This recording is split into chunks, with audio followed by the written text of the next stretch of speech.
Bakit nga ba may bayad ang inspection namin lalo sa ganitong mga project?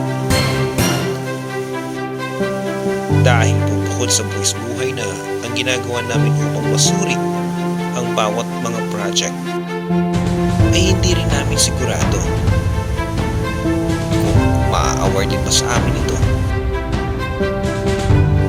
Kaya kahit papaano po sa inspection fee na sinisigil namin, nasisiguro po namin na actual po namin aalamin ang posibleng sira ng inyong mga bahay. Nang sa gayon, mabigyan namin kayo ng tamang posting nang hindi kami nakukulang o nagbabase lang sa sabi-sabi. Pero wag po kayong mag-alala. Once na makuha namin ang project, ibabawas po namin ito sa magiging kontrata. Maraming salamat po, DR Construction. Salamat sa inyong tiwala.